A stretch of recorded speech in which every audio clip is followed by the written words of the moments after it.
സ്ത്രീകൾക്കും കുട്ടികൾക്കുമെതിരെയുള്ള നീതി നിഷേധങ്ങൾക്ക് പരിഹാരം കാണുന്നതിനായുള്ള മഹിളാ ജൻസുൻവായി പരാതി പരിഹാര അദാലത്തിൽ 25 പരാതികൾ തീർപ്പാക്കി. 110 പരാതികളാണ് ലഭിച്ചത്. 8 പരാതികളിൽ തുടർ നടപടികൾക്ക് പോലീസ് റിപ്പോർട്ടിനായി അയച്ചു. 2 പരാതികൾ ലീഗൽ സർവീസ് അതോറിറ്റിക്ക് കൈമാറി. ഒരു കേസിൽ ജാഗ്രതാ സമിതി റിപ്പോർട്ട് തേടി. 74 പരാതികൾ അടുത്ത അദാലത്തിലേക്ക് മാറ്റിവെച്ചു. ഗാർഹിക ചുറ്റുപാടിലുള്ള പരാതികൾ, വിവിധ കുടുംബ പ്രശ്നങ്ങൾ, തൊഴിലിടങ്ങളിൽ സ്ത്രീകൾക്കെതിരായ അതിക്രമം വർദ്ധിക്കുന്നത് തടയുന്നതിനായുള്ള ആഭ്യന്തര പരാതി പരിഹാര സംവിധാനം കൃത്യമായി പ്രവർത്തിക്കാത്തതും കമ്മിറ്റികളിൽ ഓഫീസിലെ ഉന്നത ഉദ്യോഗസ്ഥരില്ലാത്തതും പരാതികളായി എത്തി. സാമ്പത്തിക വസ്തുതർക്കങ്ങൾ, അയൽവാസികൾ തമ്മിലുള്ള പ്രശ്നങ്ങൾ തുടങ്ങിയവയും അന്ധവിശ്വാസം, അനാചാരങ്ങൾ എന്നിവയുമായി ബന്ധപ്പെട്ട പരാതികളും പരിഗണിച്ചു.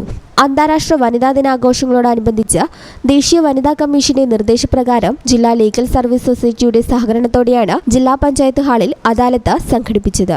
സംസ്ഥാന വനിതാ കമ്മീഷൻ അംഗങ്ങളായ advocate Indira Raveendran, advocate Elizabeth Mammen Mathai, VR Mahilamani, advocate P Kunjayisha, director Shaji Sugudan, civil judge Shabir Ibrahim, വനിതാ പ്രൊട്ടക്ഷൻ ഓഫീസർ ശ്രുതി, അഭിഭാഷകരായ Suhrutha, Ambika Soni, civil station junior superintendent Surendran, counsellor Sruthi, ജില്ലാ ജാഗ്രത സമിതി അംഗം ന്യൂനു ലുജൈന എന്നിവർ പങ്കെടുത്തു.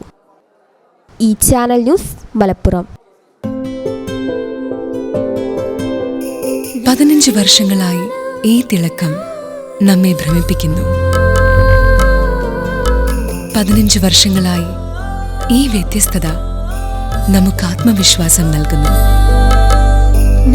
15 വർഷങ്ങളായി നമ്മുടെ ആഘോഷങ്ങളിൽ ഈ പാരമ്പര്യവും പങ്കാളികളാണ്. ഒരു ദേശത്തിന്റെ ആഭരണ സംസ്കാരം രൂപപ്പെടുത്തിയവർ. ഞങ്ങളെപ്പറ്റി നിങ്ങൾക്കല്ലേ കൂടുതൽ അറിയുന്നത്? പരിശുദ്ധിയുടെ സുവർണ പാരമ്പര്യം. Hayath Golden Diamonds, Valanchery.